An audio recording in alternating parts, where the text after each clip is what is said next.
देश के सबसे बड़े लोकतांत्रिक बहस के शो देश की बहस में मैं दीपक चौरसिया अपने साथ जुड़ने वाले तमाम पैनलिस्ट का, अपने साथ जुड़े हुए दर्शकों का, मेरे साथ पब्लिक के मंच में जुड़ने वाले तमाम साथियों का वंदन करता हूं, अभिनंदन करता हूं, नमस्कार करता हूं। आप जानते हैं देश की बहस इकलौता बहस का शो है जो दर्शकों की मांग के आधार पर चलता है। दर्शक ही तय करते हैं कि वो किस विषय पर बहस देखना चाहते हैं और उन्हीं के सुझाव के आधार पर हम देश की बहस का विषय डिसाइड करते हैं। यही नहीं, अपने घरों से पब्लिक के मंच के जरिए जुड़कर हमारे दर्शक बहस की दशा और दिशा को आगे बढ़ाते हैं, इसे और धार और रफ्तार देते हैं। पब्लिक के मंच में आज कौन कौन जुड़ेंगे ये मैं आपको आगे बताऊंगा, लेकिन सबसे पहले देख लेते हैं आज किसे आपने बहस का मुद्दा बनाना चाहा है। आज की बहस का मुद्दा है वीर सावरकर की देशभक्ति पर क्यों उठाए जाते हैं सवाल। यहां पर मेरे मन का सवाल यह है कि जिस इंसान को वीर कहा जाए, जिस इंसान को स्वतंत्र वीर कहा जाए, उसकी देशभक्ति पर सवाल उठाना कहां तक उचित है। क्या लेफ्ट के इतिहासकारों ने जानबूझकर सावरकर को बदनाम किया? क्या राजनीतिक वजहों से सावरकर की प्राण प्रतिष्ठा को धूमिल किया गया? सावरकर जिनको दो दो आजीवन कारावास की सजाएं काला पानी में दी हुई थी, वही सावरकर जिनके बारे में महात्मा गांधी ने यंग इंडिया में लिखा था कि उन्हें छोड़ देना चाहिए, वही सावरकर जिनके बारे में कहा जाता है कि उन्होंने 18 जो पहला स्वाधीनता संग्राम था 1857 का, उसका सबसे सही चित्रण किया। आखिर 2021 में उस सावरकर के नाम पर इतना विवाद क्यों है? हाल ही में सावरकर पर कई पुस्तकें आई। एक पुस्तक आई जो आई जाने माने पत्रकार उदय माहुरकर की, जिसमें उन्होंने लिखा, जो पुस्तक का शीर्षक है the man who can have prevented partition. क्या सावरकर पार्टीशन बचा सकते थे? सवाल यहां पर यह भी है कि कई लोग तो ये कहते हैं कि सावरकर वो पहले व्यक्ति थे जिन्होंने दो राष्ट्र थ्योरी का सिद्धांत दिया। ऐसे में क्या है पूरा विवाद और क्यों आज सावरकर बहस का सबसे बड़ा मुद्दा बने हुए हैं, इसी पर होगी बात। लेकिन सबसे पहले अभी तक का अपडेट।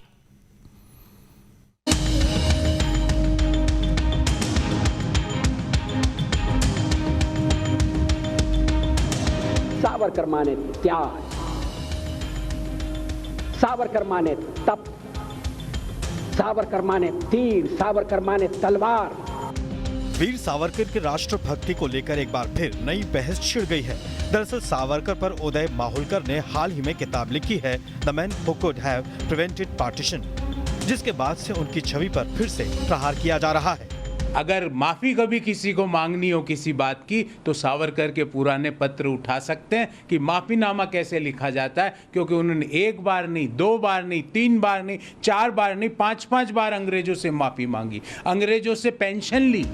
यही नहीं, लेफ्ट विचारधारा के इतिहासकार तो उन्हें देशद्रोही तक बताने में जुटे हैं। जब इन्होंने इस पे दस्तखत किए इतनी 3 माफीनामों के बाद, तो जाहिर है अब ये अंग्रेजों के खिलाफ तो कुछ कह ही नहीं सकते थे। वीर सावरकर पर 2 अभूतपूर्व पुस्तक लिख चुके इतिहासकार विक्रम संपत भी कह चुके हैं कि राजनाथ सिंह के बयान पर लोग फालतू में अनर्गल प्रलाप कर रहे हैं। दरअसल रक्षा मंत्री राजनाथ सिंह ने सावरकर पर एक पुस्तक के विमोचन के दौरान वीर सावरकर की देशभक्ति को याद किया और कहा कि उन्होंने महात्मा गांधी के कहने पर अंग्रेजों को दया याचिका भेजी थी। और सावरकर के खिलाफ झूठ फैलाया गया कि मर्सी पिटीशन उन्होंने अपने को रिहा किए जाने के लिए नहीं फाइल की थी, महात्मा गांधी के कहने पर उन्होंने मर्सी पिटीशन फाइल की। आरएसएस प्रमुख मोहन भागवत ने भी सावरकर को बदनाम करने की साजिश बताया। उनके बदनामी की मुहिम चली है, स्वतंत्रता के बाद बहुत तेजी से चली है। गौरतलब है कि दया याचिका की मांग करना एक कानूनी अधिकार भी है। देश के बहस में चर्चा है कि क्या वीर सावरकर की देशभक्त छवि को बार बार नुकसान पहुंचाने का काम किया जा रहा है। और इसी से जुड़ा सवाल हमारी देश की बहस में है। देश की बहस में हमारा आज का सवाल है, वीर सावरकर को एजेंडे के तहत बदनाम करने की कोशिश होती रही है? आप इसके बारे में हाँ या ना में जवाब दे सकते हैं। आप हमारी वेबसाइट पर जा सकते हैं, आप हमारे मोबाइल ऐप पर जा सकते हैं, आप हमारे ट्विटर हैंडल पर जा सकते हैं, आप हमारे फेसबुक पेज पर जाकर भी वोट कर सकते हैं। कार्यक्रम के बारे में कोई राय है, सुझाव है, आप शो के अंदर शामिल होना चाहते हैं तो 9711002266 पर हमें व्हाट्सएप करें। मैं अपने गेस्ट को इंट्रोड्यूस करूं। मेरे साथ वरिष्ठ पत्रकार उदय माहुरकर खुद जुड़ेंगे, जिन्होंने पुस्तक लिखी है। इसके अलावा मेरे साथ होंगे वरिष्ठ पत्रकार आशुतोष, मेरे साथ होंगे साथ ही साथ डॉक्टर रतनलाल, जो कि खुद एक हिस्ट्री के एसोसिएट प्रोफेसर हैं दिल्ली यूनिवर्सिटी के, वो मेरे साथ हैं। और खुद वीर सावरकर के परिवार से मेरे साथ उनके ग्रैंडसन यानी पोते रंजीत सावरकर जी भी मौजूद हैं। लेकिन सबसे पहले मैं बता दूं कि पब्लिक के मंच के जरिए आज हमारे साथ कौन कौन से साथी जुड़ेंगे। सबसे पहला नाम है कोमल किशोरी का पटना से, वरुण कुमार मिश्रा का इंदौर से, आरती पुंडीर का गाजियाबाद से और प्रदीप कुमार वर्मा का लखनऊ से। शुरुआत करते हैं और शुरुआत उदय माहुरकर जी से ही करते हैं, क्योंकि उनकी पुस्तक पर ही सबसे ज्यादा चर्चा हो रही है। उदय जी, आपने लिखा है कि सावरकर इकलौते ऐसे शख्स थे जो पार्टीशन बचा सकते थे। उनके ऊपर तो यह आरोप लगा है कि उन्होंने सबसे पहले टू नेशन थ्योरी दी है। सभी लोग लेफ्ट से जुड़े नेता, कई सारे इतिहासकार ये बात कहते हैं, और आप तो उल्टी बात कह रहे हैं कि वो विभाजन बचा सकते थे भारत और पाकिस्तान का। बिल्कुल, हमारी पुस्तक इसी विषय पे है। हमने खूब तथ्यों के आधार पे उनकी जो लड़त थी भारत के विभाजन को रोकने की, और उनकी जो राष्ट्रीय सुरक्षा की जो विज़न है, जो भारत को एक बड़ी ऊंचाइयों पर ले जा सकती थी, और कैसे भारत ने अपने आप को उससे दूर रख के अपना नुकसान किया है, यही हमारी पुस्तक है। मैं बता दूं कि हेगियोग्राफी नहीं है ये, हमने सावरकर का क्रिटिकल एनालिसिस भी किया है। लेकिन कुल मिला के आप देखें तो मुस्लिम तुष्टिकरण का दौर, देखिए जो पार्टीशन हुआ उसके अंदर दो मुख्य कारण थे।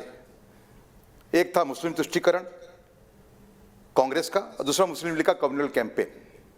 ये दो मुख्य कारण थे। और तीसरा एक कारण था कांग्रेस की जो वीक नीति थी, संपूर्ण अहिंसा पे आधारित। ये तीन फैक्टर्स थे जिसके वजह से पार्टीशन हुआ। 1937 के अंदर, 1937 के अंदर सावरकर नजर कैद में से बाहर आए रत्नागिरी से, और पॉलिटिक्स में एंटर होने का उन्होंने निर्णय लिया। उस टाइम पे कांग्रेस के नेता सुभाष चंद्र बोस, अच्युतराव पटवर्धन, SM जोशी, उन्होंने उनको इनवाइट किया कि आप कांग्रेस में आइए। सावरकर ने ना कहा। सावरकर ने यह कहा कि कांग्रेस मुस्लिम तुष्टिकरण के रास्ते पे इतनी आगे बढ़ चुकी है कि उसका वापस आना नामुमकिन है, और भारतवर्ष में मुस्लिम तुष्टिकरण करके पॉलिटिक्स चलाना ये देश के साथ धोखाधड़ी है, क्योंकि मुस्लिम तुष्टिकरण जो है वो हिंदू हकों का हनन करके हो रही है। और इसके बाद उन्होंने हिंदू महासभा ज्वाइन करने का निर्णय लिया।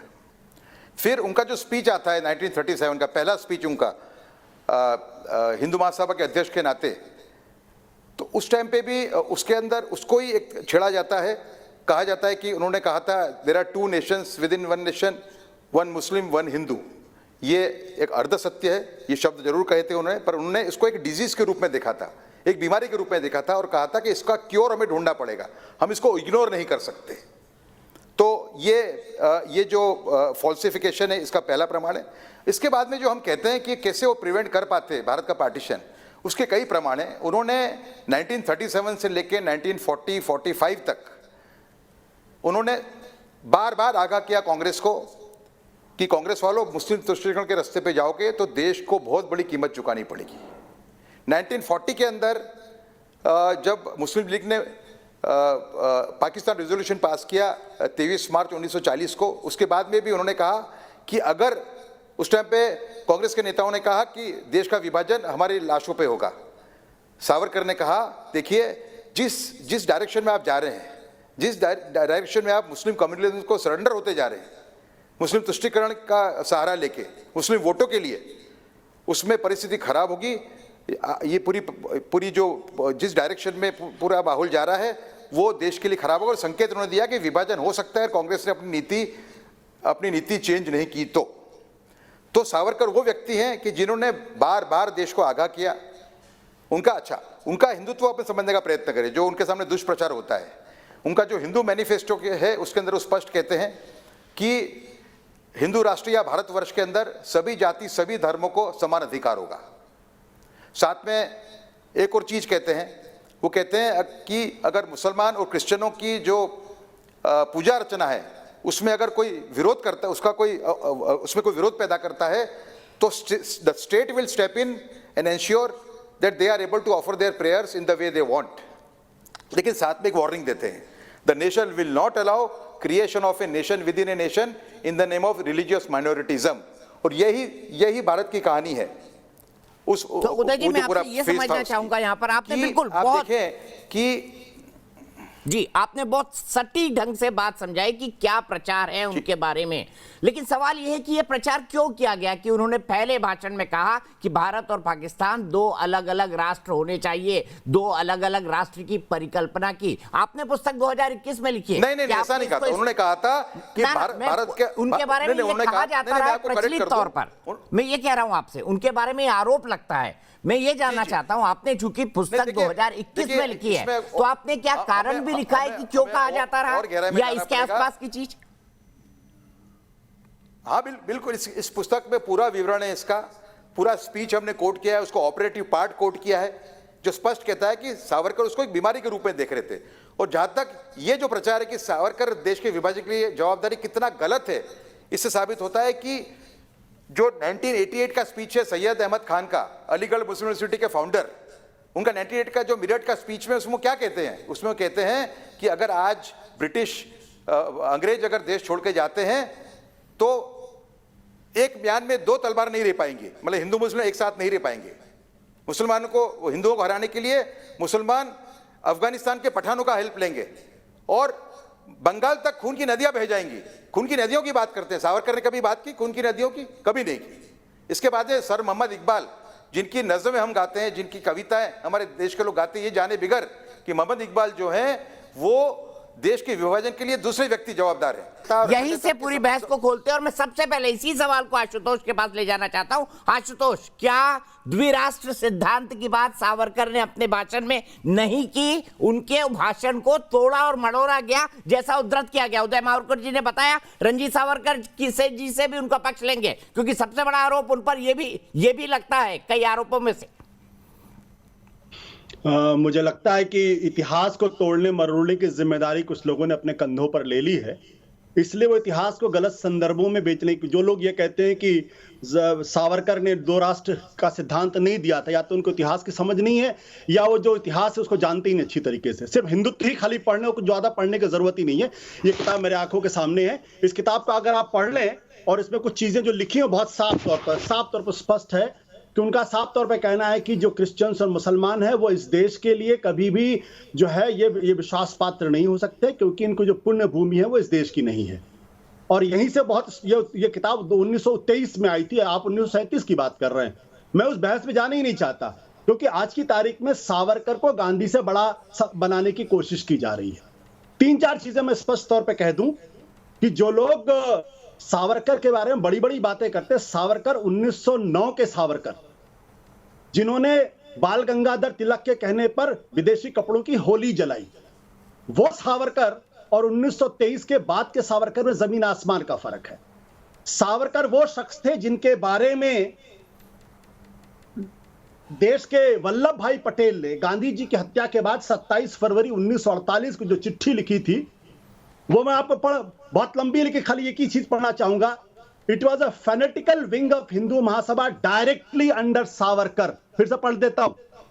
सरदार वल्लभ भाई पटेल, जिसकी बहुत बड़ी तस्वीर, बड़ी बड़ी मूर्ति लगाई गई इस देश के अंदर, सरदार वल्लभ भाई पटेल जिनको नेहरू से बड़ा बनाने की कोशिश की गई, जिनको बहुत बड़ा आदर्श पुरुष बनाने की कोशिश की, वही सरदार पटेल सावरकर के बारे में क्या लिखते हैं, जो देश के गृह मंत्री थे, उप प्रधानमंत्री थे। ये चिट्ठी उन्होंने पंडित जवाहरलाल नेहरू को 27 फरवरी 1948 को लिखी है। It was a fanatical wing of the Hindu Mahasabha directly under Savarkar. हम इस मुद्दे पर भी आएंगे आशु। एक minute, let me complete. That hats the conspiracy and saw it through, ये उन्होंने लिखा। आगे क्या लिखते हैं वो, और आगे बता देता हूं आगे क्या लिखते हैं।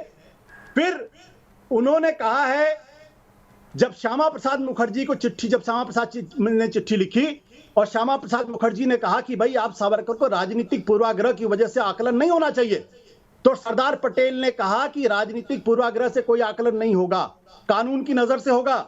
और फिर उन्होंने वो लिखते हैं, कहते हैं सावरकर कि मैंने अपने अधिकारियों से कहा है कि सावरकर के बारे में तब कार्रवाई होगी जब सारे सबूत मेरे सामने होंगे और मैं उनको बताऊंगा। तो जब पंडित सरदार पटेल जब खुद संतुष्ट हो गए, कन्विंस हो गए, तब उन्होंने सावरकर के खिलाफ कार्रवाई करने के आदेश दिए थे, जेल जाने के आदेश। उन्होंने क्या लिखा है? The Savarkar should be included, the paper should be placed before me before action is taken. फिर आगे लिखते बहुत महत्वपूर्ण टिप्पणी है, course insofar as the question of guilt is concerned from the point of view of law, morally it is possible that one is connection may be the other way around। वो कहते हैं कि ये नैतिक अपराध से कभी सावरकर बच नहीं पाएंगे, सबूत हो या सबूत ना हो एक अलग सवाल है। तो जो आदमी गांधी जी की हत्या में गिरफ्तार हुआ हो, सरदार पटेल जब गृह मंत्री थे, सारी पुलिस उनके अंडर में थी, जेल गया हो, उस व्यक्ति को आप कहें कि इतिहास के सबसे बड़े महापुरुष हैं, तो माफ करिएगा, संसद पर हमले में भी बहुत सारे लोग बाइज्जत बरी हो गए थे, उनको भी आप भारत रत्न दे दीजिए। ठीक है, मैं सीधे रंजीत सावरकर जी के पास चलता हूं। रंजीत जी, इस बात को तो समझाया उदय माहुरकर जी ने कि कैसे उनके भाषण को गलत ढंग से इंटरप्रेट किया गया टू नेशन थ्योरी के बारे में, उसके बारे में भी जानना चाहूंगा। और यह भी जानना चाहूंगा कि क्या परिस्थितियां थी जिसके बारे में आशुतोष जी कह रहे हैं कि सरदार पटेल ने उनके बारे में लिखा कि यही तो कॉन्स्पिरेटर है गांधी की हत्या के। बताइए। देखिए, पहली बार माहुरकर जी ने जो कहा कि 1883 में 1883 में सैयद अहमद ने उनका 88 का भाषण है, मगर पहला लेख जो था वो सावरकर के जन्म के पूर्व था ध्रुवराष्ट्र सिद्धांत का। तो ये बात समझाने के बाद भी आशुतोष जी जैसे लोग हैं कि जो बार बार समझ तो नहीं, वो तो समझते हैं मगर समझना नहीं चाहते, तो ऐसे लोगों के लिए हम कुछ नहीं कर सकते।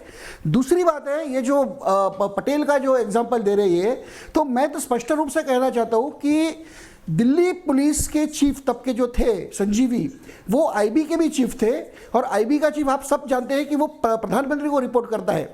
20 जनवरी 1948 को एक बम विस्फोट हो गया, उसमें मदन लाल पाहवा नाम का एक आदमी गिरफ्तार किया गया, और उसने ये स्पष्ट रूप से कहा कि एक दैनिक हिंदुत्व अग्रणी या हिंदू राष्ट्र, क्योंकि उसका नाम पहले अग्रणी था, बाद में हिंदू राष्ट्र हुआ, उसके एडिटर इस कॉन्स्पिरेसी के मुख्य है। तो आप स्वयं पत्रकार है, आपको पता है कि ये रजिस्ट्री दिल्ली में ही होती है। तो वो संजीवी जो नेहरू को रिपोर्ट करते थे, उन्होंने 20 से 30 तक करीबन 50 मौके गोडसे को पकड़ने को गवाए। तो मैं तो कहता हूँ कि ये जो पुरावों की बात कर रहे हैं, तो सावरकर जी के अगेंस्ट कोर्ट में एक भी एविडेंस पेश नहीं हुआ है, और इसीलिए सावरकर को छोड़ा गया। अगर एक भी एविडेंस पेश न होकर भी छोड़ा गया, उसके बाद सरकार ने अपील नहीं की, उसके बाद भी ऐसी अनाप शनाप बातें करेंगे, तो न्याय व्यवस्था का ये कितना सम्मान रखते हैं, ये तो खुलेआम सिद्ध होता है। तो कोर्ट भी छोड़ दे। अभी 2018 में, अभी 3 साल पहले न्यायमूर्ति बोबड़े की जो सुप्रीम कोर्ट चीफ जस्टिस थे, उनकी अध्यक्षता में एक यहाँ के मुंबई के एक पंकज फडणवीस ने आवेदन किया था, उसके ऊपर कोर्ट ने एक एमिकस जूरी भी अपॉइंट किया। उन्होंने कोर्ट ने सीधा रूप से कहा था कि सावरकर का उसमें कोई संबंध नहीं है, और सावरकर को जो अरेस्ट करने की बात है वो केवल राजनीति की बात है। मैं कहना चाहता हूं कि 10 दिन के अंदर गांधी को पूरा, मतलब उनके जीवित को धोखा होने के बाद भी उनको हत्या के लिए खुला छोड़ देना, 50 मौके गंवाना जो हत्यारों को पकड़ने के लिए, और बाद में वो हत्यारे हिंदू सभा पार्टी के हैं, इसीलिए सावरकर को अरेस्ट करना, उसके बाद हिंदू सभा का खत्म करना, उसके बाद 30 से 35 हजार उनके वर्कर्स को अरेस्ट करना, ये इतना अत्याचार होगा कि 2 नंबर की पार्टी 1946 के प्री पोल मतलब मध्यंतर पूर्व जो इलेक्शन हुए थे हमारे, उसमें 16% वोट हिंदू सभा को मिलते, 16% वोट, ये बहुत बड़ी पार्टी मानी जाती है, वो खत्म हो गई। तो इससे तो नेहरू सरकार का सब ये पूरा एकाधिकारशाही बन गई। तो ये मैं तो कहता हूं कि ये सावरकर जी को नेहरू ने अपने राजनीतिक जो उनका जो सत्ता चले जाने वाली थी, पटेल रिजाइन कर चुके थे 12 जनवरी को वो निकल गए थे, और ऐसे एविडेंस आ गए हैं, लेटर मेरे पास है जो गांधी मर्डर केस में प्रोड्यूस किए गए कि पटेल चाहते थे कि सावरकर उनसे मिले और आगे की रणनीति तय करें, क्योंकि पटेल ये कह चुके थे कि ये मंत्रिमंडल में मैं काम नहीं कर सकता। ये मणिबेन पटेल ने खुद, उनकी लड़की ने अपने डायरी में लिखा है। इसके बाद भी देखो, एक जो बोलने वाले वो बोलते रहेंगे क्योंकि एजेंडा पे बोलते हैं।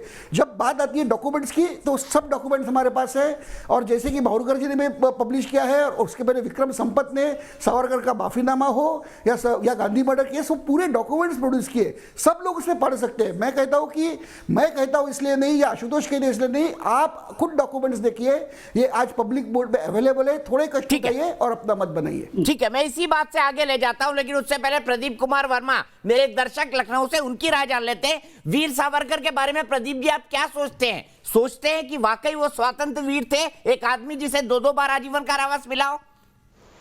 जी नमस्कार, मैं प्रदीप वर्मा आप सभी का अभिनंदन करता हूं और मैं यहाँ पे एक अपनी बात और राय रखना चाहता हूं कि आज जो वीर सावरकर जी को लेकर एक परिचर्चा और बहस का मुद्दा छिड़ा हुआ है, वो मेरे हिसाब से तथाकथित बिल्कुल ही पूर्णतया गलत है।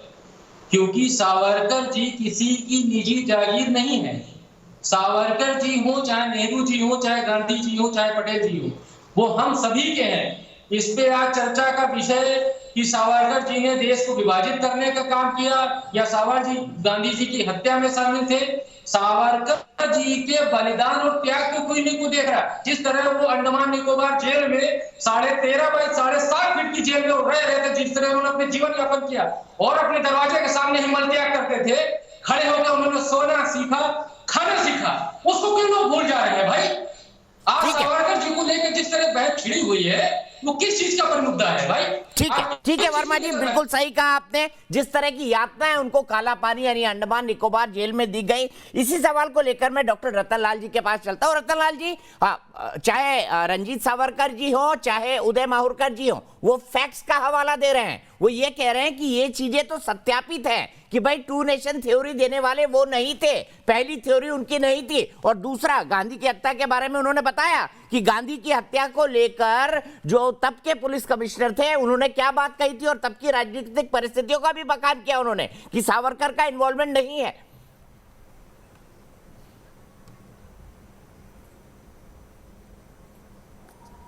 शुक्रिया सभी दोस्तों का। और सबसे पहले मैं इतिहास का प्रोफेशनल छात्र हूं और इतिहास जो है भक्ति में और रोने गाने पीटने से नहीं लिखा जाता है और तथ्यों पर आधारित होता है।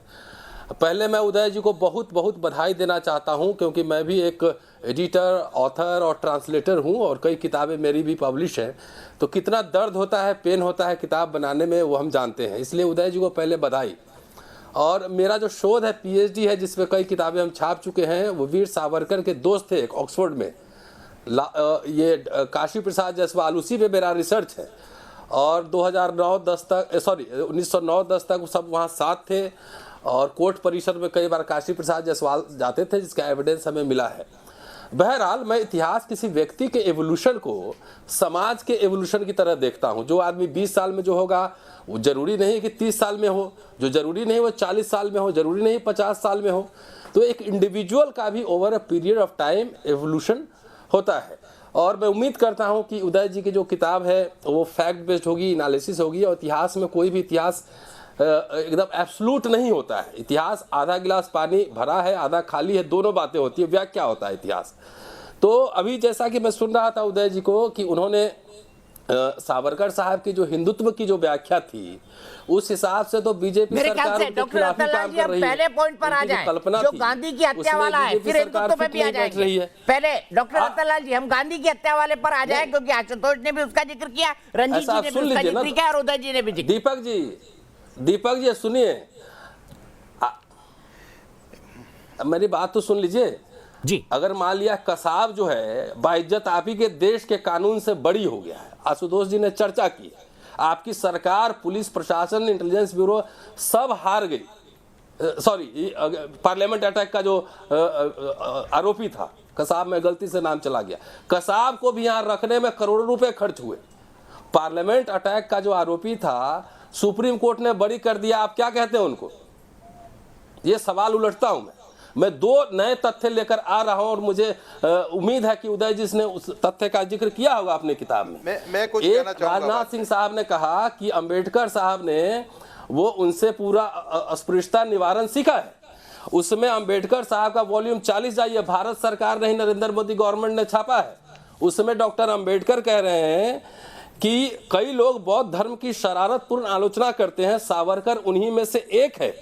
असल में मैं नहीं जानता कि वे कहना क्या चाह रहे हैं। सावरकर बहुत नादान आदमी हैं, तो उनकी बात पे विश्वास नहीं करना चाहिए। ये मैं नहीं कहना हूं, भारत सरकार की किताब कह रही है।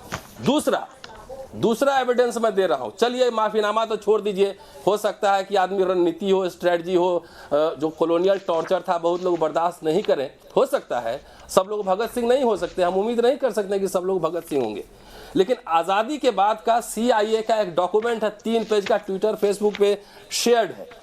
आप जाकर चेक कीजिए कि सावरकर साहब उस समय केसरी पत्रिका निकालते थे और उसमें लेख लिखते थे वामपंथियों के खिलाफ। वो जाके गए हैं अमेरिका में, वॉशिंगटन DC होटल में ठहरे हैं, CIA के कई एजेंट से मिले हैं, अफ्रीकन देशों के कई डिप्लोमेट से मिले हैं, वहां चर्चा हुई है। वो लेख लिखते थे वीकली। एक सेकंड अब ठहर जाइए, अभी लेट मी कंप्लीट, मैं डिस्टर्ब नहीं करता। बोलिए, पूरा बोलिए प्रोफेसर। सावरकर साहब जो लेख लिखते थे, 168 पब्लिकेशन एशिया और यूरोप में जाते थे, और उनके लिए $195 $75 जो है वो लेख लिखने का, और $120 खर्चा वो लेते थे प्रिंटिंग का, मेलिंग का, तमाम।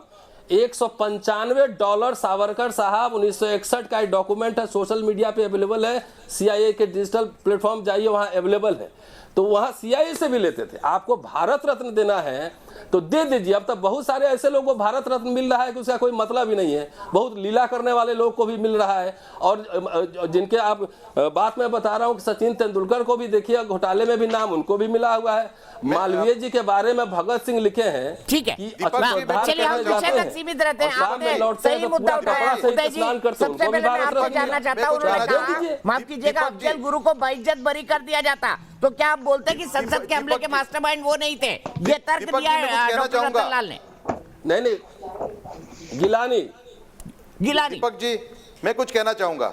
जी बोलिए, बिल्कुल आप ही से सवाल है मेरा। दीपक जी, मैं कुछ, हाँ, मैं ये कह रहा हूं, देखिए, पहली बात तो मैं प्रश्न ये पूछना चाहूंगा कि अगर वो बरी कर दिया गया था तो फिर सरकार अपील में क्यों नहीं गई?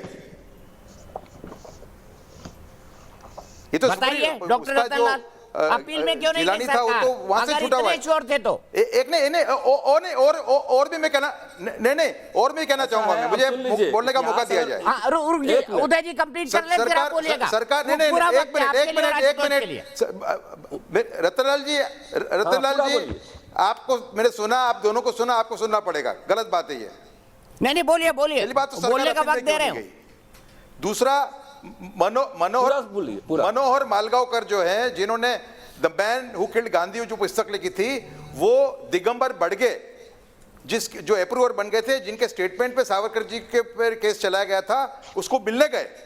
तो उसने कहा कि मैंने सरकार और पुलिस के प्रेशर में आके स्टेटमेंट दिया था। ये उसने मनोहर मालगांवकर ने लिखा है अपनी किताब में, जिस किताब बड़ी फेमस है, उसका नाम है the man who killed Gandhi. दूसरा, BR अम्बेडकर की बात कर रहे हैं। BR अम्बेडकर जब हियरिंग हुआ खुद आए थे, पहले जो हियरिंग स्टार्ट हुआ पहले दिन खुद अम्बेडकर, उनकी धर्मपत्नी और काका साहब गाडगिल तीनों हाजिर थे कोर्ट के अंदर। और उससे भी ज्यादा अम्बेडकर जो तथ्य आए हैं वो ये बताते हैं, हमने हमारे किताब में उसको कोट भी किया है कि अम्बेडकर जो सावरकर के वकील थे, LN भोपटकर, हिंदू महासभा के लीडर, उनको मिलने आए अम्बेडकर। अम्बेडकर ने कहा कि आप डट के लड़िए। सावरकर को एक मंत्रिमंडल के एक सदस्य के कहने से उनको एक्यूज बनाया गया इस केस के अंदर। अब मैं आपको एश्योरेंस देने आया हूं कि केस में वो बरी हो जाएंगे, आप डट के लड़िए, और हम इंश्योर करेंगे कि वो अपील में नहीं जाए, सरकार अपील में नहीं जाए। बताइए डॉक्टर रतनलाल, अपील में क्यों नहीं गई सरकार? अगर इतने श्योर थे तो बताइए डॉक्टर रतनलाल, अपील में जाने का तो पूरा अधिकार था केंद्र सरकार का, वो भी गांधी की हत्या के मामले में। ये तो सही, अरे बता रहा हूं, सुनिए तो सही। राजनीति की लीला इतनी आसान नहीं होती है, और इतिहास के जो लीलाएं होती है इतनी आसान नहीं होती। एक बात बताइए, आजादी के पहले हिंदू महासभा, RSS और कांग्रेस में कितना डिफरेंस था? आवाजाही लगी रहती थी। श्यामा प्रसाद मुखर्जी आखिर किसके सरकार में मंत्री बने थे?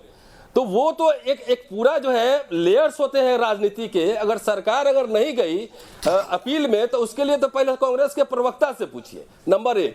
नंबर 2, कि आजादी के बाद जब सरकार चलाना था तो उसके कई आपकी बात मान ले, कांग्रेस रिप्रेजेंट करती थी। उस समय कहां आरएसएस भी नहीं अंग्रेजों के खिलाफ बोलती थी, हिंदू महासभा भी नहीं बोलती थी। दीजिए ना, ये तो आप कॉन्स्पिरेसी थ्योरी पे जा रहे हैं। तथ्य दीजिए ना। एक मिनट सुन, कौन कह रहा है कॉन्स्पिरेसी? नहीं, आप इतिहासकार तो नहीं है दीपक साहब, जो कह रहा है उसकी पोजीशन समझिए। बाकी हम कितना भी बात करें, एविडेंस नहीं है। कांग्रेस नहीं, मैं तो सिर्फ इतना पूछ रहा हूँ, उदय जी ने सवाल उठाया, अपील में क्यों नहीं गए? और अपील में क्यों नहीं गए, इसका जवाब दीजिए। मैं पेज नंबर बताऊं जहां पे कह रहे हैं कि सावरकर जहल। अरे भले सुनिए तो सही, इतिहास सब इतिहासकार आप थोड़े ही बैठे हुए हैं। पेज नंबर बता रहा हूं कि कह रहे हैं कि सावरकर बुद्धिज्म को लेकर उन्होंने एक सवाल उठाया, उसका लॉजिकल सवाल पूछ रहा हूं, अपील में क्यों नहीं गई सरकार? इसीलिए सवाल का जवाब तो सुनिए ना भाई। वीर सावरकर, इंदिरा गांधी के समय में 10,000 रुपए के चेक गए कि नहीं? वीर सावरकर को कांग्रेस को ऑप्ट करने की कोशिश की कि नहीं? तो ये तो आपका पारिवारिक मसला था ना, इधर से उधर। अभी कांग्रेस में 100 सांसद चले गए, बीजेपी में अभी सिंधिया जाके मिनिस्टर बन गए, तो वो तो आपका पारिवारिक मसला है। झगड़ा भी हो जाता है, ललित नारायण मिश्रा की हत्या हो गई, भाई को सीएम बना दिया, बात खत्म। तो ये तो घरेलू मामला है ना, आवाजाही लगी रहती है। जी मैं कुछ बोलना चाहता हूं, खिलाफ रहेंगे, कभी साथ बैठ जाएंगे। मुझे कम से कम मुझे कन्विंस नहीं कर पाए, हो सकता है दर्शक कन्विंस हो गए। रंजीत सावरकर जी, फिर आशुतोष जी। रंजीत जी कुछ कहना चाहते हैं, फिर आशुतोष जी। कोई बात नहीं, क्या तर्क से सहमत है? अपील में क्यों नहीं गए? I am not here to convince everyone. It is not the duty of the historian, it is the work of the politician to appeal everyone. ठीक है। हम सिर्फ आर्ग्यू कर सकते हैं डॉक्टर साहब, पूरे सम्मान के साथ हम सिर्फ आर्ग्यू कर सकते हैं और कुछ नहीं कर सकते। मैं कोई जजमेंट नहीं पास कर रहा हूँ। अरे सेमिनार कराइए, टीवी चैनल में सेमिनार करवाइए। देखो जजमेंट में ये लिखा है, हम भी पढ़ेंगे, हम भी समझेंगे। जजमेंट में ये लिखा है, देखो एक मिनट, अभी मैंने सुन लिया आपका, अभी मेरा सुन लीजिए प्लीज। सुन तो लीजिए, रंजीत जी को सुन लीजिए प्लीज। स्पष्ट रूप से कहा गया है, हाँ बोलिए। जजमेंट में यह स्पष्ट रूप से लिखा है कि सावरकर के अगेंस्ट कोई भी एविडेंस नहीं है। उन्हें अफजल गुरु के साथ उनका नाम लेकर आप बहुत उनका बड़ा अपमान करें। अफजल गुरु वो वांट ऑफ एविडेंस नहीं छोड़े, because of the conflict of evidence छूटे हैं। तो सावरकर जी के अगेंस्ट कोई भी एक भी एविडेंस नहीं, ऐसा स्पष्ट लिखा था और इसीलिए उनके अगेंस्ट अपील नहीं की गई। और अभी सुप्रीम कोर्ट ने 2018 साल में यही कहा है। और जो दूसरी बात जो कही गई सावरकर के ऊपर सीआईए वगैरह, ये जो कुछ कहा इन महोदय ने, ये कैसे इतिहासकार है मुझे मालूम नहीं है। इतिहासकार कभी फेसबुक से इतिहास नहीं ढूंढते, तो वो लेटर तो मैंने भी देखा है। तो उसमें कोई एक सावरकर नाम की व्यक्ति का नाम है और केसरी में वो पत्रकार है। सावरकर केसरी के कभी पत्रकार नहीं थे। उसमें जो लिखे वो हर बात झूठ है। तो ऐसे डॉक्यूमेंट तो सभी नेहरू के बारे में भी घूमते हैं, नेहरू के खानदान का क्या हम उन्हें सच मानेंगे क्या? नहीं, फेसबुक में डॉक्यूमेंट के आप इतिहासकार है, आप ओरिजिनल डॉक्यूमेंट लाइए, आप ओरिजिनल डॉक्यूमेंट लाइए। फेसबुक के ऊपर कहेंगे ना तो गांधी नेहरू के ऊपर भी बहुत कुछ लिखा है। और हम सब मानते हैं ऐसे जो प्रचार होता है, माफीनामा अनदेखा कहते हैं, हम अनदेखा कहते हैं। ऐसा है नहीं, आप नहीं, देखो आप विषय पर बदलो। एक सीआईए से पैसा लिया, ये देखिए कागज, मुद्दे पे रहो, कागज दिखा रहा है, पेपर। फेसबुक या ट्विटर या व्हाट्सएप एक मुद्दे पे ही कह रहा हूँ, मैं कह रहा हूँ इतिहास, मैं तो उदय जी से बात कर रहा हूँ। सारे पेपर्स लेके बैठा हूँ। सीआईए से $195 पर वीक, एक सांस में आप 1961 नहीं ले सकते। आप देखिए ना, मैं लेके बैठा हूँ। मुक्त नहीं हुए, आप जैसे मर्जी होगा, आप राष्ट्रभक्ति का सर्टिफिकेट देंगे। नहीं, आप किसको देंगे सर्टिफिकेट? किया उन्होंने, ये आप लोग की आदत लग गई है सर्टिफिकेट बांटने। ठीक है, मैं आशुतोष के पास आता हूँ। आशुतोष, रंजीत सावरकर जी का कहना है कि ये तो अपमान है वीर सावरकर का, जिन्होंने आजादी के लिए अपना खून पसीना बहा। उनका अपमान है कि अगर आप उनका पैरेलल अफजल गुरु के साथ ड्रॉ करते हैं या किसी भी आतंकवादी के साथ ड्रॉ करते हैं। तो नहीं, मुझे लगता है पहली बात तो सावरकर, रंजीत सावरकर जी चूंकि उनके परिवार से, तो जाहिर सी बात उनको डिफेंड करेंगे, मुझे उसमें कोई दिक्कत नहीं पैदा होती। लेकिन उनको रतन लाल जी के प्रति पर्सनल टिप्पणी नहीं करनी चाहिए, वो पर्सनल टिप्पणी ठीक नहीं है। 3-4 चीजें हैं जो बड़े ध्यान से सुनने की जरूरत है। अभी कैसे इतिहास को कैसे तोड़ा मरोड़ा जाता है, एक देशभक्त के ऊपर पर्सनल टिप्पणी करे और रतन लाल के ऊपर ना करे। अरे ये कौन सा है बात? मुझे बोलने दे, मैंने आपके बारे में नहीं, उन्होंने भी पर्सनल टिप्पणी करते हैं। मेरे ऊपर डिबेट थोड़ी हो रही है, सावरकर के ऊपर हो रही है। पार्लियामेंट अटैक का गिलानी अभी दिल्ली यूनिवर्सिटी में प्रोफेसर है, आज बीजेपी गवर्नमेंट में सैलरी मिल रही है, तो क्यों नहीं आप शांत हो जाए? अभी थोड़ी देर पहले इतिहास को कैसे तोड़ा मरोड़ा जाता है, अभी उदय माहुरकर इसके सबसे बड़े उदाहरण है। और क्या कैसे उदाहरण, मैं उसका जिक्र कर देता हूं। B.R. अंबेडकर जिन्ना और सावरकर को एक तराजू में तोलते। सुन लीजिएगा उदय माहुरकर, अगर आपको पता ना हो तो। बाबा साहब अंबेडकर कहते हैं, strange as it may appear, mister Savarkar and सीखने में आपके पास आऊंगा, अपोज्ड टू ईच अदर, आपके पास आऊंगा on the one nation versus two nation are in complete agreement about it. कैसे तोड़ा मरोड़ा जाए हिस्ट्री को, सीखने के लिए मैं आपके पास आऊंगा। Not only agree but insist that the two nations in India, ये बाबा को कैसे तोड़ा मरोड़ा जाए उसकी ट्रेनिंग लेने में आपके पास आऊंगा।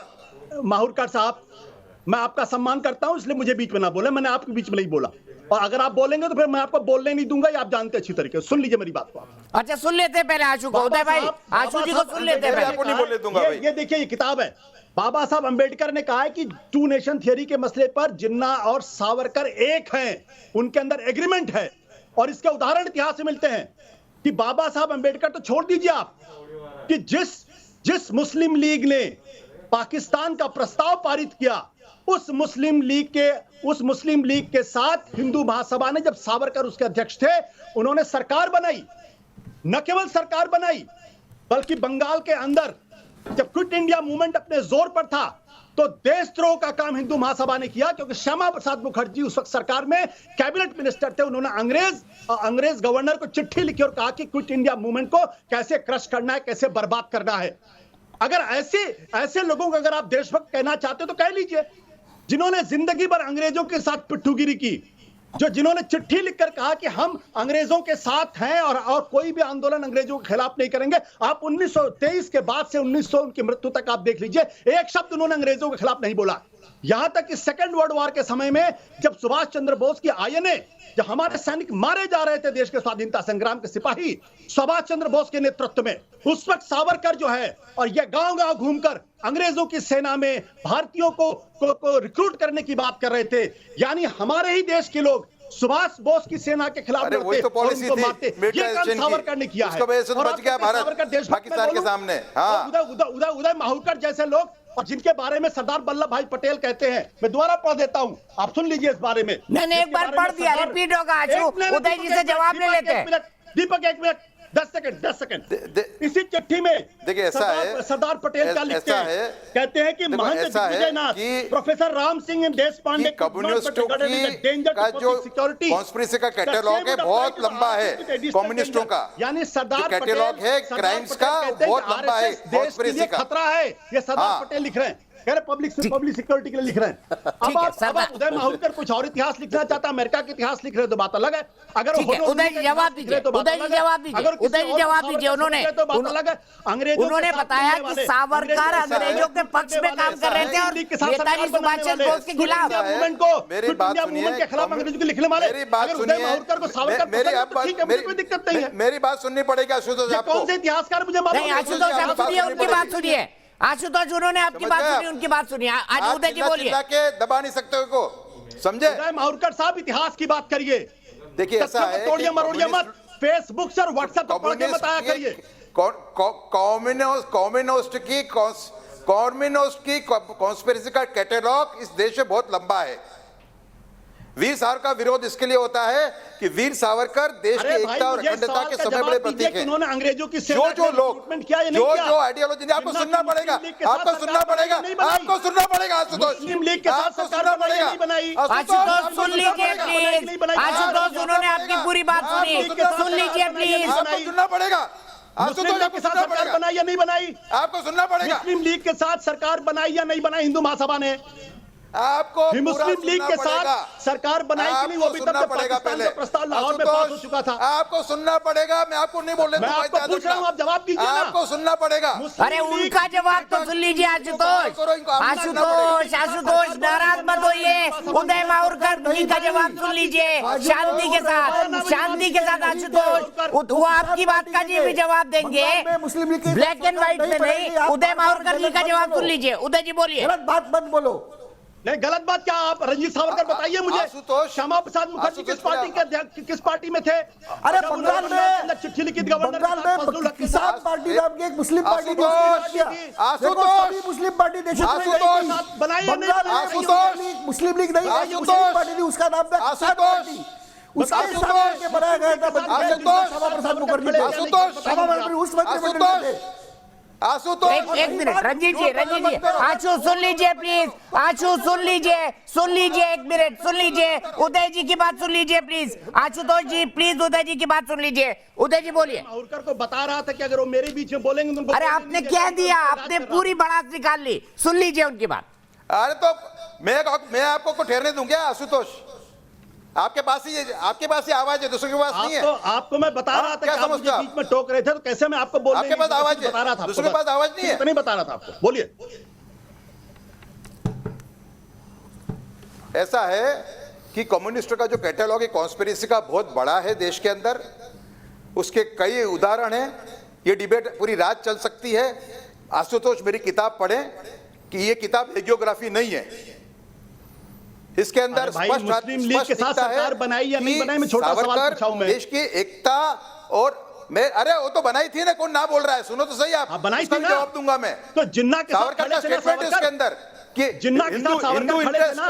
अरे वो तो ऑन रिकॉर्ड है, उसको कौन सी बड़ी बात है? सावरकर का खुद का स्टेटमेंट है भाई, उसको कौन सी बड़ी बात है? जिन्ना के साथ खड़े थे, मुस्लिम लीग के साथ खड़े थे, जो पाकिस्तान सावरकर ने कहा है कि हिंदू इंटरेस्ट को प्रोटेक्ट करने के लिए उनके साथ सावरकर खड़े थे।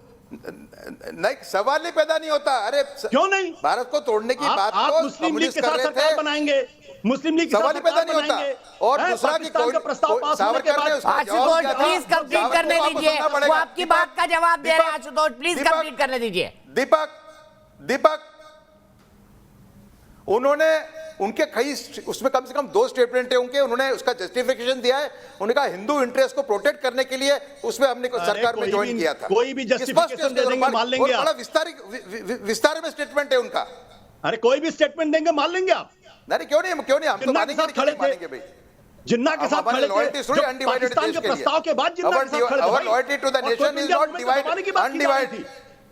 Our loyalty to the nation is not undivided. Ashutosh लिखी थी है, उसके बाद आप कहेंगे कि बड़े भारी वो थे। अपने तमाम मेहमानों को रोकते हुए मैं सीधे चलता हूं वरुण कुमार मिश्रा के पास, इंदौर। वरुण, क्या कहेंगे वीर सावरकर के बारे में? सर नमस्कार, मेरा वीर सावरकर के बारे में यही कहना है कि वीर सावरकर ने माफी मांगी या फिर वीर सावरकर द्वारा अंग्रेजी परस्त थे, ये तो अन्वेषण का विषय है। लेकिन क्या वीर सावरकर ने स्वाधीनता की लड़ाई लड़ते हुए 2 उम्र कैद काटी? वीर सावरकर ने हमेशा हिंदू समाज की समरसता की बात की। वीर सावरकर ने जाति व्यवस्था और छुआछूत हटाने की बात की। ये क्या इस बात को झुठला सकता है? क्या कोई नहीं झुठला सकता।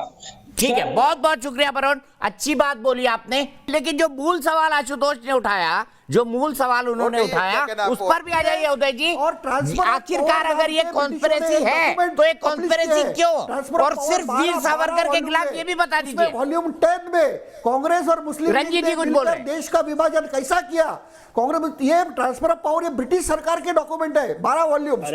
वॉल्यूम 10 में कांग्रेस और मुस्लिम लीग ने मिलकर जून का प्लान कैसा मंजूर किया है, ये डिटेल्ड वॉइस रॉय रिपोर्ट है उनके, तो वो पढ़िए कि देश का विभाजन किसका लॉर्ड वेवेल शिमला में lady Mountbatten Lord Mountbatten Nehru के बीच में क्या हुआ, नेहरू ने पार्टीशन कैसा एक्सेप्ट किया, डेट बताता हूं 10 मई सावरकर का अंग्रेजों के खिलाफ शिमला कॉन्फ्रेंस में 10 मई 1923 के बाद सावरकर एक शब्द अंग्रेजों के खिलाफ नहीं बोला, not a word. Lady Mountbatten Lord Mountbatten Nehru तीनों शिमला कॉन्फ्रेंस के अंदर सावरकर। ठीक है, मैं आप सबको रोक रहा हूँ, मुझे एक ब्रेक के लिए रुकना है। एक ऑडियंस मेरे कोमल केसरी पटना से, कोमल केसरी क्या कहेंगे वीर सावरकर के बारे में? आपको क्या लगता है उनके बारे में जो बातें कही जाती वो वाकई में असल राष्ट्रभक्त थे, उनके प्रचार के विपरीत? मुझे लगता है कि वो वीर सेना थे वो ब्रिटिश के साथ नहीं मिले हुए थे, क्योंकि उन्होंने अपने सारे पेटेंशन जो भी उन्होंने लिखा था गांधी जी के कहने के पहले या गांधी जी के कहने के बाद, उन्होंने लिखा था कि मेरे को छोड़कर सारे कैदी जो भी उन्हें रिहा कर देना चाहिए। इसीलिए मुझे लगता है कि वो ब्रिटिश के साथ नहीं मिले हुए। ठीक है, रंजीत जी, आशुतोष ने आरोप लगाया कि उन्होंने अंग्रेजों के खिलाफ कभी एक शब्द नहीं बोला, इसकी क्या हकीकत है, बताइए। दीपक मेरी बात सुनो, मैं आपको तथ्यों के आधार पर कहूंगा। किताब आ गई है अभी, उसमें उन्होंने विद ऑल ब्रिटिश डॉक्यूमेंट्स दिए। ब्रिटिश उन्हें आखिर तक एक खतरनाक आदमी मानते थे, और उन्होंने उनके रिकॉर्ड और स्टेटमेंट ऑन रिकॉर्ड से उन्होंने ब्रिटिशों के खिलाफ 1937 तक तो उन पे पाबंदी थी। उन्होंने जो काम किए हैं वो इतने महत्वपूर्ण है। उन्होंने खाली राजनीति भी नहीं, उन्होंने समाजकारण भी जो किया। आज जो देश जाति पाति में बटा है, उसकी अगेंस्ट उन्होंने जाति छेदक मुहिम 13 साल रत्नागिरी में चलाई। उनके काम तो देखो, आप एक ही मुद्दा लगते हैं। क्यों ये सावरकर आपको सवाल उठा लिया। उदय जी कुछ कहना चाहते हैं, उदय जी कंप्लीट करिए। आशुतोष का सवाल है, उन्होंने अंग्रेजों के खिलाफ एक लाइन क्यों नहीं बोली? दीपक 1945 के अंदर शिमला कॉन्फ्रेंस हुई थी। शिमला कॉन्फ्रेंस के अंदर हिंदू महासभा को नहीं बुलाया गया था, और एनबी खरे वाइसरॉयल एग्जीक्यूटिव काउंसिल के मेंबर थे। उनको लॉर्ड वेवेल ने कहा, सुनिए मुझे बोलने दीजिए आप, उनको लॉर्ड वेवेल ने कहा कि जब एनबी खरे ने हिंदू महासभा को क्यों नहीं बुलाया, तो लॉर्ड वेवेल ने कहा कि हिंदू महासभा कांग्रेस से भी बड़ी दुश्मन है ब्रिटिश सरकार की। ये 1945 की बात है। आशुतोष, जवाब मिल गया आपको? शिमला कॉन्फ्रेंस के अंदर 1923 के बाद मैं आपसे पूछ रहा हूं, आप लॉर्ड बावेल के बात कर रहे हैं। ठीक है, मैं आऊंगा। 1923 के बाद सावरकर ने अंग्रेजों के खिलाफ क्यों नहीं बोला? आप पहले का स्टेटमेंट है लॉर्ड वेवेल का। चले जाएंगे होनोलुलु, पार्टीशन का पहले का स्टेटमेंट है लॉर्ड वेवेल का। अरे भाई होनोलुलु मत जाइए ना, कश्मीर मत जाइए, होनोलुलु मत जाइए। आप ये बताइए कि 1923 के बाद सावरकर ने अंग्रेजों के खिलाफ 45 की बात क्यों नहीं बोला? आप 23 के क्या बात कर रहे हो? 45 में एक लास्ट पॉइंट मुझे कह लीजिए। सर अभी है हमारे पास वक्त है, हमारे पास वक्त है। डॉक्टर रतन लाल जी, मैं आप ही से शुरुआत करूंगा। ब्रेक के लिए रुक रहा हूं, एक ब्रेक।